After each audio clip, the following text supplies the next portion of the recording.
Now we're going to talk about plant identification. So one of the plants that you really need to know what it looks like before hiking or camping in the wilderness is poison ivy. It can be a vine or a bush, and identifying it by its 3 signature leaves is important. So the photo on the right is poison ivy. Now look at the photo on the left. Can you find the poison ivy? It has 3 leaves, but it also has another vine that's growing close next to it. That's the Virginia creeper. It has 5 leaves. It commonly grows around the same areas where poison ivy does, and looks like it, except 2 additional leaves. But you have to be careful because they can grow together, as this photo illustrates, with Virginia creeper and poison ivy growing on the same tree. So be careful when you're looking for firewood that you check for poison ivy. Now we're going to talk about some of Oklahoma's official plants. So the first one is mistletoe. Typically we think about this plant at Christmas time. Mistletoe is Oklahoma's official floral emblem and was established in 1893. It's the first legislature to establish a floral emblem. Now we'll talk about the Oklahoma official flowers.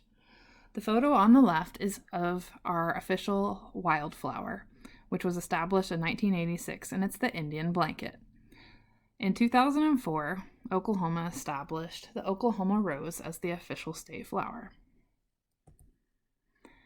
Then we look at the oak tree, a common one in Oklahoma, and you can notice the acorns growing off the branches. When we look at different seeds and different trees, the acorns are found from the oak trees, and little helicopter seeds come off of maple trees. The oak and the maple, are deciduous trees where the leaves fall off in the fall. There's also coniferous, which are your pine needles and your spruce and your fir. And coniferous have these cones, which is where their seeds live. So here's some pictures of pine, spruce, and fir trees. They're all coniferous, but how do you tell them apart? They all have needles. But if you look, this slide is broken up into 3 different segments. So the tree on the left is actually a pine tree. And you can see thin needles that grow from the branch in bunches and stalks. And so there's multiple needles connecting in a bunch that connects to the branch. The other significant item are the cones. Pine cones are very hard and will grow downward off of the branch. Spruce pine cones also grow downward, but are softer and also more frequent on the branch in concentration. Spruce trees and needles tend to have a sharp point to it and are also square. They have 4 sides on them. Fir trees have flat needles. Both the spruce and the fir have 1 needle connecting to the branch itself. The fir has flat needles and usually 2 different shades of green on the top side and the underneath side. Fir cones actually grow upwards from the branch. So that is one helpful identification for a fir tree versus the pine and the spruce. Now we go to the cedar tree.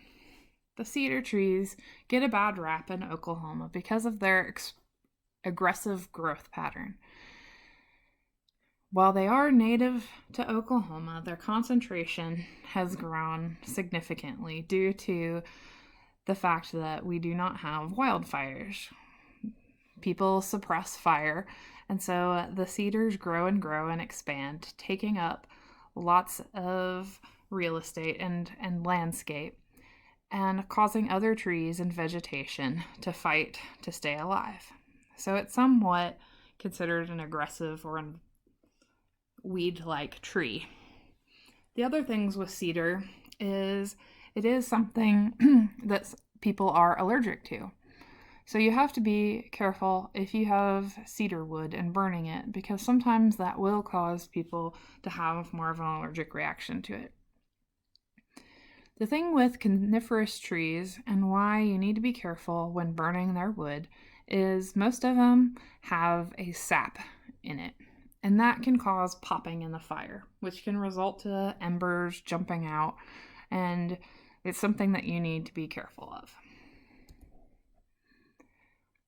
The Oklahoma tree is the redbud, which typically has these pink flowers that grow and its heart-shaped green leaf.